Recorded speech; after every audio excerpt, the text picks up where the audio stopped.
Well, thank you for inviting me to the Macadam O'Fea Centre for this lecture on the First World War. I had three great friends in my time, really, that I used to visit and talk to, and still do to a couple of them. The first one was Cardinal Tommaso Fee, whom I knew very, very well, and I talked to him about the early history of Ireland, and specifically about Columbanus, about whom he wrote a book. And the second great friend was Dr. Ian Paisley, who became the Lord Bandside. I became his personal physician and cultural advisor in history and literature and language. And then the third one was Andy Turry, whom I've known for a long, long time. The reason why we got on so well together, and of course they may or may not have got on well with each other, especially through the troubled period that we had when I did visit, was the abiding interest in history, Irish history, particularly early Irish history. And that's been my main love during my lifetime. The reason for that was that I was born in Bangor in County Down, at a wee village called Conlig.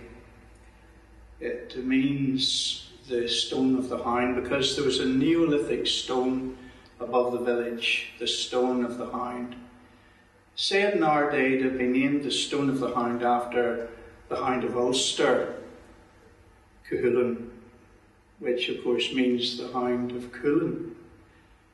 And this old stone was a particularly important one in religious terms in the northern part of County Down, what was called Dalfeda in the old language, the old Gaelic, an old kingdom which was the source of the kings of Ulster, the Ulley, kings of the Ulley.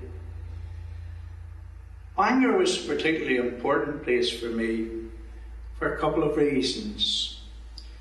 Number one, it was founded in 555 AD by Congal, St. Congal. And St. Congal was one of the greatest teachers of Irish missionary priests that Western Europe has ever known. Congal came to fame because he was the personal advisor to Cantigern, the Queen of Dalaradia, the old Cruthon kingdom of the north, which also provided the kings of Ulster in its day. It is said that Cantigern was approached in a dream by a man who said that her husband was going to die in battle, and if she slept with him, then the man would not die, the husband would not die. And that man in the dream appeared before her as Manannán mac Lir, the god of the sea. And she agreed to sleep with him, and so that her husband was preserved, the king of Dalaradia was preserved, and that seemed to be the end of the story, except that she had a son said to be by Manannán mac Lir, the god of the sea, and he was called Mongan. And on Mongan was based all the old early Irish literature that became the Ulster cycle of tales, the great cycle of tales, the most important epic cycle in the history of Western literature, the earliest and the best. And that was written down in Congal's Bangor. Manannán mac Lir was a sea goddess, probably of an old tribe called the Menappians. And we have the Menappian name still with us today in Fearmanna, the men of the Menapii, and also Tachmanna in Belfast, which is a place for the Tuath, the region of the Menapii. So their name still survives. Bangor then became a great centre of literature both sacred and secular. And one of the greatest monks to have been taught there was Columbanus, who came from probably South Ulster or Leinster, and became the person who made Christianity what it is today. That is, that he revitalised it into its present form. And if it hadn't been for Columbanus, Western Europe probably wouldn't have been Christian as we know it today. Thomas Cardinal O'Fee was a great devotee of Columbanus, and he wrote a wonderful book on Columbanus, which I felt was one of the best books, I think, ever written on early Christianity in Ireland. He became a particular friend. Bangor and Mavilla, which is now in Newtownards, were joined together by a road which we, as children, were taught by my grandmother to be the old monks' road, that the old monks travelled through our village each day between the two monasteries. Mavilla is important and founded by St. Finian. It was the place where the first Vulgate copy of the Bible was brought to Ireland. So the Bible first came to Ireland through Mavilla Abbey, and the Bangor became the centre of the spread of that Christianity throughout Western Europe at the time of the decline and fall of the Roman Empire.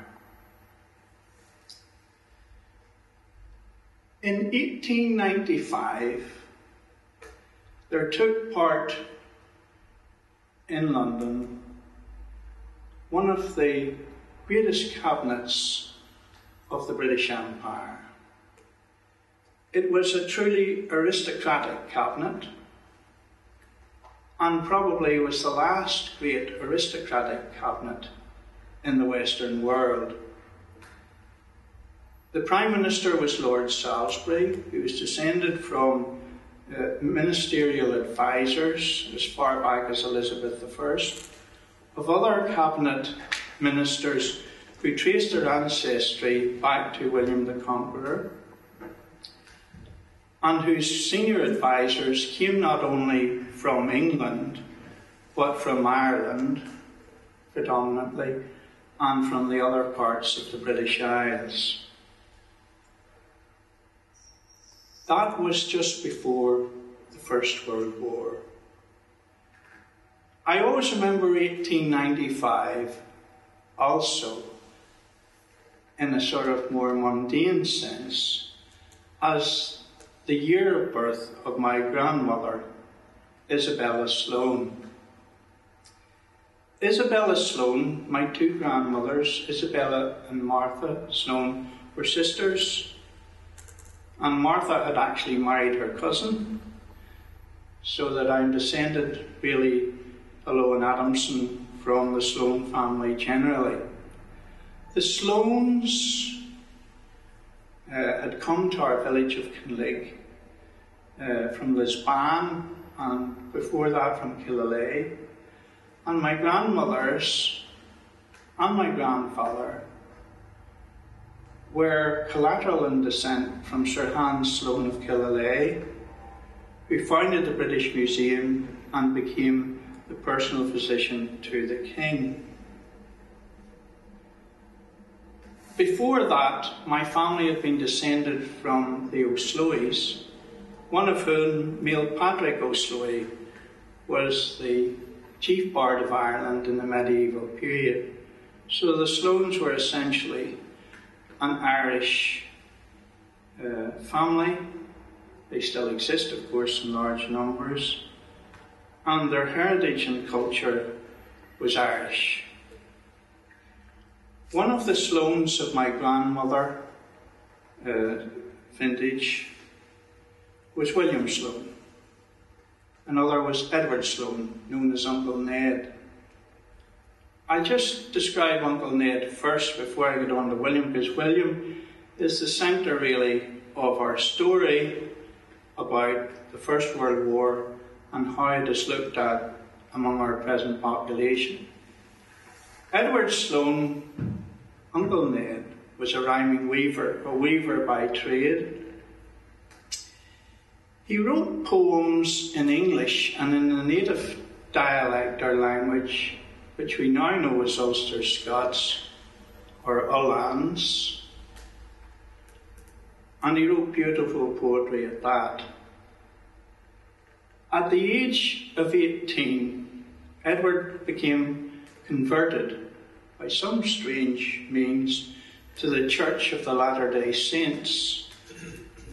He became a Mormon, and he became, in fact, one of the youngest elders in the Mormon Church at that time.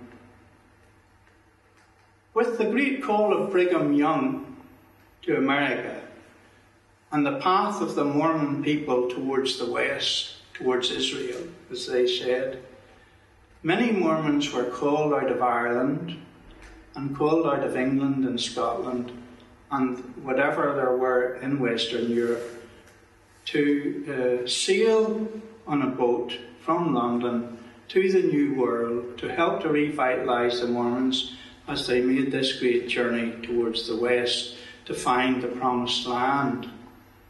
And Edward and his wife and children joined that boat in London and were in fact observed by Charles Dickens in doing so. Charles Dickens had been pretty much against Mormonism, but when he saw the flower of manhood and womanhood that were leaving these islands, he changed his mind about them because they were very fine people.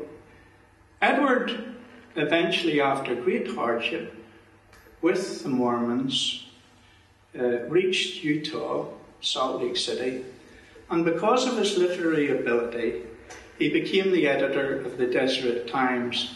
Deseret was the original name of Utah.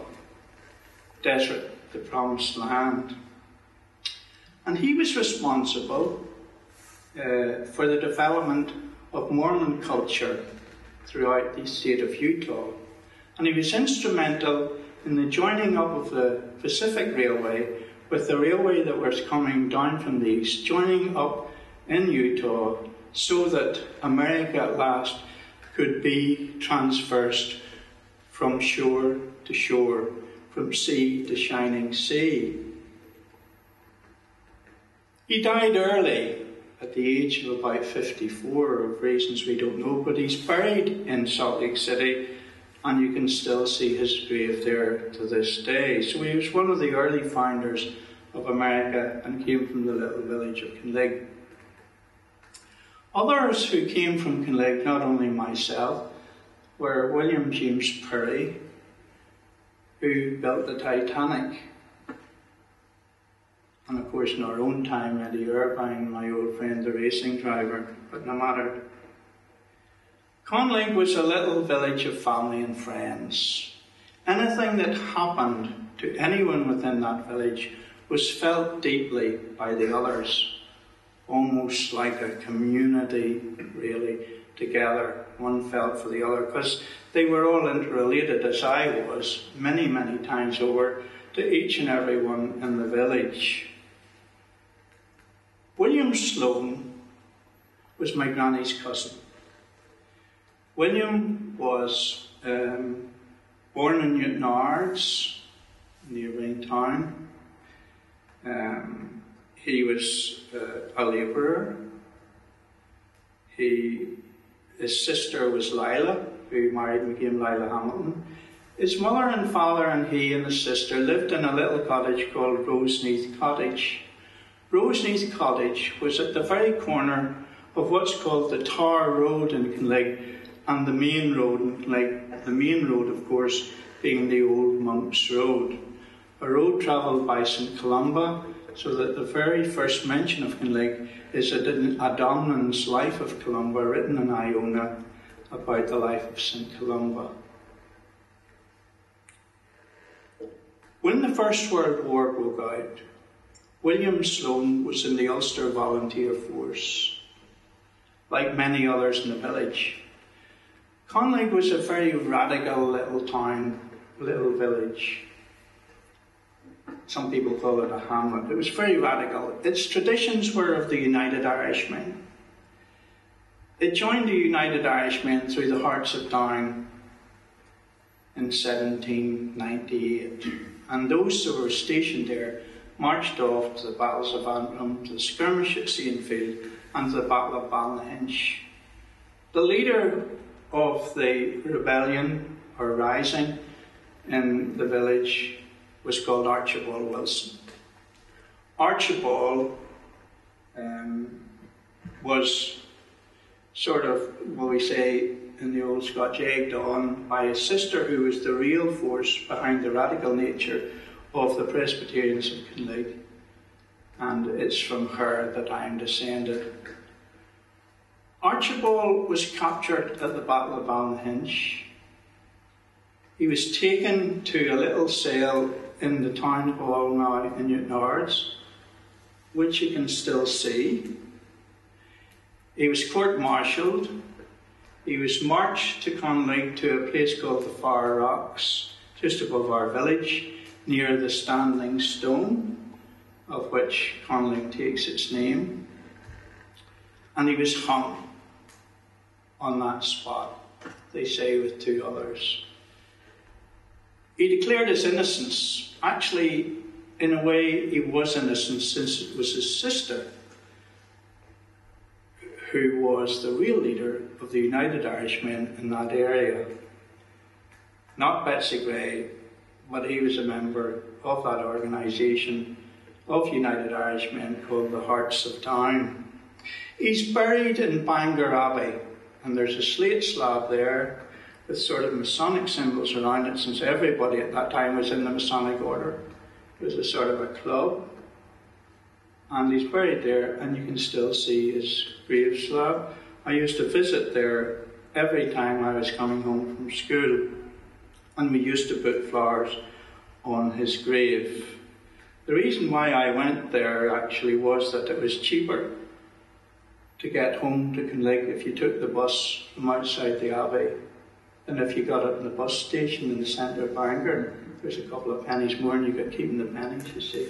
Or if you walked all the way home, you were allowed to keep all the money. So I often walked home all the way from Bangor Grammar School. Anyway, let's just go back to the real story here. William Sloane had joined the Ulster Volunteer Force, and when the First World War broke out in 1914, against his parents' wishes, Anthony and Lizzie, he arrived home one day with his army uniform on. That was a very common thing in those times. And his parents were not very happy about it at all. He was the only son. There was Lila, of course, a great woman. The problem that the Sloanes had, basically, was that most of them were women. Huge families, most of them women. Men were actually rare, and therefore had to be preserved. But William joined up. To go back again to that period that we started off with, 1895. In 1895, we had the epitome, the peak of empire. Empires lead to dissolution and destruction. To survive, they need to exploit other peoples, and this eventually leads to problems. Of course, the first great exploitation was here in Ireland. But the problem for the aristocracy that ruled the empires in the way that they did was, of course, that after the Glorious Revolution in Europe in 1688 and onwards, and the rise of William of Orange, and the increase in democratic principles away from the divine right of kings and the aristocracy.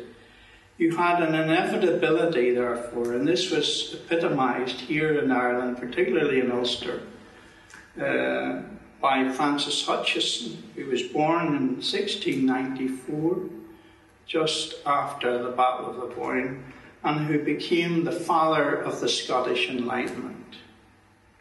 And that father of the Scottish Enlightenment probably had more influence on the development of American revolutionary principles than even Jefferson himself in America. And he's very much underrated from that point of view. He thought that the promotion of liberty and armed militias to protect the rights of the common man were preeminent. And out of that developed those revolutionary principles and into the American and French revolutions and the revolutions in Ireland. But the big problem, really, with all of this development was the rise away from the aristocracy of a new group of people who were the meritocracy. The meritocracy supported a burgeoning middle class. And of course, the middle class developed a burgeoning merchant class. And merchant class and the banking system, which was formed by William of Orange himself, led, of course, to greed and the conquest of other countries, the colonisation of the world. It also led to the other great event in Western civilization, and that was the development of industrial capacity. This was born out of the invention of the steam engine by Stephenson, who was illiterate until the age of 18, but through real talent created the steam engine, which of course along the rails became the train system, joining all parts of the British Isles, and then of Europe, and then of America, and then of the world. And then, of course, along with the development of the good, there became the bad and the ugly, because it also meant the development of warships with steam, which were able to colonize and oppress other nations for commercial purposes. One of the great oppressors in this respect was the little country of Belgium, colonizing the Belgian hinterland, the Congo hinterland, and more or less wiping out half its population. The British Empire had spread throughout the world, and the red on the map, of course, went all around the world. It had its own problems, really, in the opium trade in China, for example, and the development of the great commerce and what we've just been drinking here, tea. Because tea was a problem, really, because everybody got addicted to tea. They're now addicted to Valium, but in those days, they're addicted to tea. So tea became the centre of commerce, and of course the Spice Islands. And the Dutch were in on it too, of course. They were all in on it. The one country that was left out of this colonisation to some extent, although they colonised Southwest Africa and Tanganyika, was the great German Empire. You have to look at the history of Germany to see how the Germans felt about the world. At the time of Columbanus, the Germans had spread down from Greater Germany into the Roman Empire, creating the German colonies of Neustrasia, Austrasia, and Burgundy in what we now know as France. And the Longobards went into what we call Lombardy in Italy. And the Vandals and the Goths spread all the way down in through southern Europe into the North African mainland. So they travelled far and they travelled fast.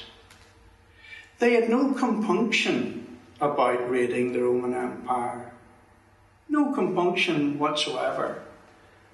They thought they were in the high moral ground. Julius Caesar was one of the greatest and most ruthless Roman generals that ever existed. Extremely intelligent, a really fine general. In 57 BC, he marched against the northern tribes of Gaul, which we now know as France. The greatest tribes in those areas were part of what was called a Belgic confederation, the Belgae, an extremely strong group of people, mostly of Germanic origin, but with Celtic overlords. The blend of Celt and German created a very hardy and ruthless people. One of the main tribes was called the Menapii. And it was against this tribe that Caesar fought. And we come to part of our story now. In 57 BC, at the first battle of the Somme, Julius Caesar marched with 100,000 Roman soldiers, and including many mercenaries from the Celts and Germans themselves, hordes of them, because they joined up with no problem in the Roman army, and he marched against the Belgae, and he virtually wiped them out. And that was the end of Celtic Europe. It's probable at the first battle of the Somme in 57 BC, he wiped out at least 30 to 50,000 of the Belgae. They fled into southern Britain, and from southern Britain, under a great king called Commius, who had been one of the sub-kings under the Romans, they eventually arrived in Ireland. In later mythology, the Viris Belgae, in Latin, in the Gaelic, became the Fear Bog, who entered into Irish tradition. The Germans then faced the wrath of Julius Caesar and his successors. And Julius Caesar and the Roman Empire wiped out huge numbers of the Germans. That was why when the German tribes, with the decline of the Roman Empire, bolstered up under Christianity with Columbanus, spread down into Europe and considered it their own. And they wanted to superimpose their Germanic language rather than the Latin, as they thought, which was the remnant of the Roman Empire. We now know the Latin, of course, as French, Italian, Spanish, Portuguese, Romance. This feeling of the creation of a greater Germany stayed alive in German history. And as the Germans who had come down into the Frankreich,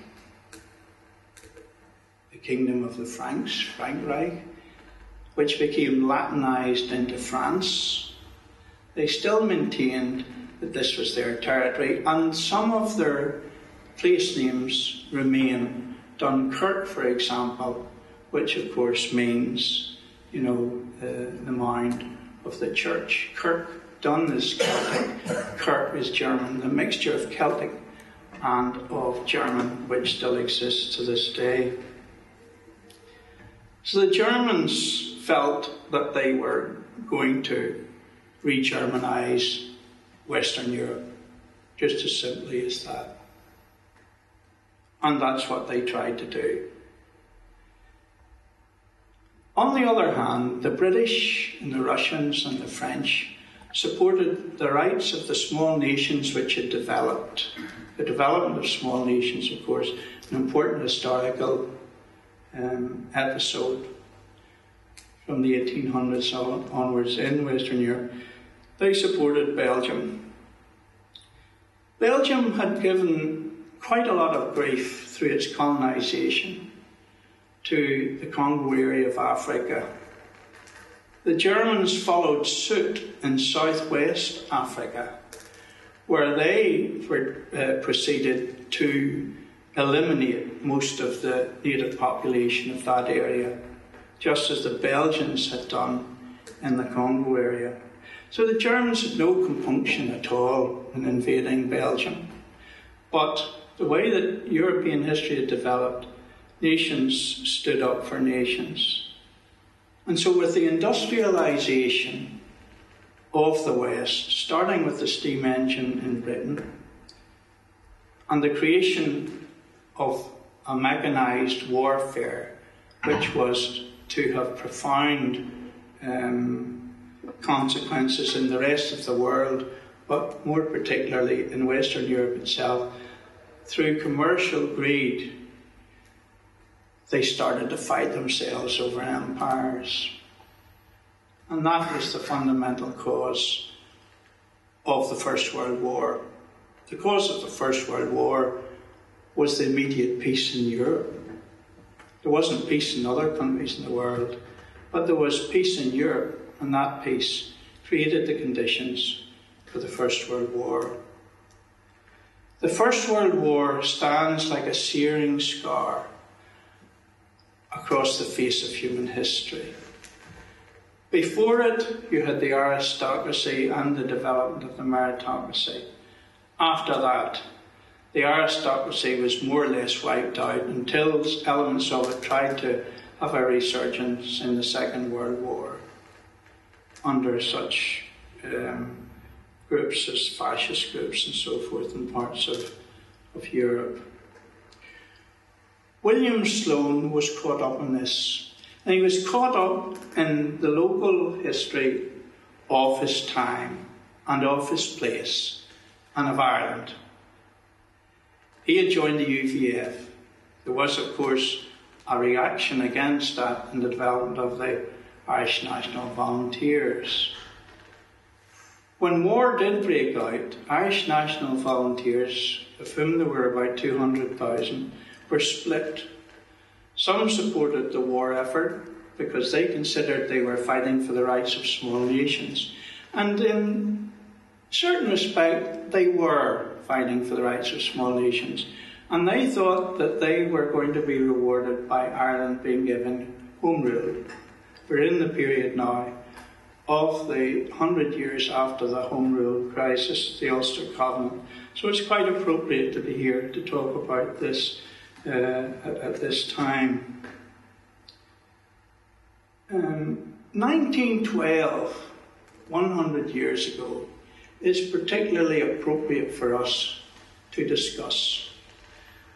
There was a man called Arthur Zimmerman, who's one of the, although a very plain character, was one of the so-called brains behind working out the way the Germans were to behave.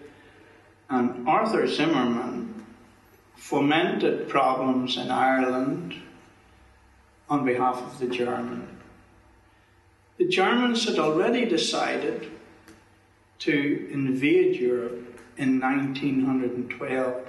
There may even have been some sort of thought within their minds that with the loss of the Titanic in 1912 and a sort of loss of confidence in the British shipbuilding industry, that their ships and their shipbuilding industry could far supersede the British. And if the British thought that they could rule the waves, the Germans thought that they could rule the waves even better, with better ships. So the loss of the Titanic had a huge effect on the mindset of Western Europe. As the First World War developed, you had more and more problems coming into the Irish scene as people became more and more divided. 200,000 Irish men joined up, about 24,000 from the National Volunteers. There were already at least 60 maybe even up to 80,000 Irish men in the British Regular Army, because there had been a unique tradition of Irish joining the British Army since Napoleonic times. In fact, Wellington, who in his speech for Catholic emancipation stated in the British Parliament that it was due to Irish Catholics that the British Army owed its good fortune. And it was due to Irish Catholics that he himself owed his preeminence in his military career. Certainly at the Battle of Waterloo, at least 50% of the so-called English army were actually Irish. And the 27th of Foot, the Royal Enniskilling Fusiliers, were said by Wellington to have saved the centre of his line at Waterloo. So there was a long tradition, which you can see actually in the Collins Barracks in Dublin, beautifully illustrated. So there were those large amounts of Irishmen already within the regular army. 26,000 men from the Ulster Volunteer Force joined the British Army, becoming known as the 36th Ulster Division. Redmond's 24,000 became known as the 16th Irish Division. The Irish National Volunteers weren't as well drilled or trained as the UVF. The UVF was absolutely exceptional. It was indeed an army on its own. It had the soldiers, of course, but it also had the officers, highly trained officers. It had its own kitchens, highly trained chefs to look after an army. It had its own nurses, it had its own doctors. Every attribute of a modern army the UVF had. So Kitchener said he wanted the UVF, and he was quite right, because they were highly trained. The 16th Irish were not so well trained, being mostly volunteers who had no military training or bearing, and therefore they had to have English officers, which made a slight difference really. Apart from some, like Willie Redmond, who was really too old, the brother of John Redmond, too old to go to war, yet he did. They thought they were fighting for Ireland, and indeed they actually were, just as the Ulster Volunteer Force were fighting for Ulster, because I think it was really due to them that Ireland got its preeminent place, after the period of the First World War in world opinion, and still does. One of the problems was, of course, how do you get these people to forget about their political differences and join up as fighting men in France? Well, that happened really quite easily. There was no problems at all between the two sides when they did join together. In fact, it's recorded that if any other group, like Australians or so forth, tried to deprecate the Ulster Division, the 16th Irish came to their aid.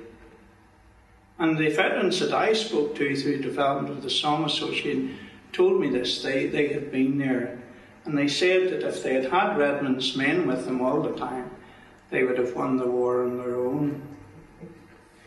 Anyway, William joined up the 36th Ulster Division. I said that it didn't matter about political persuasion. Now, there were Republicans within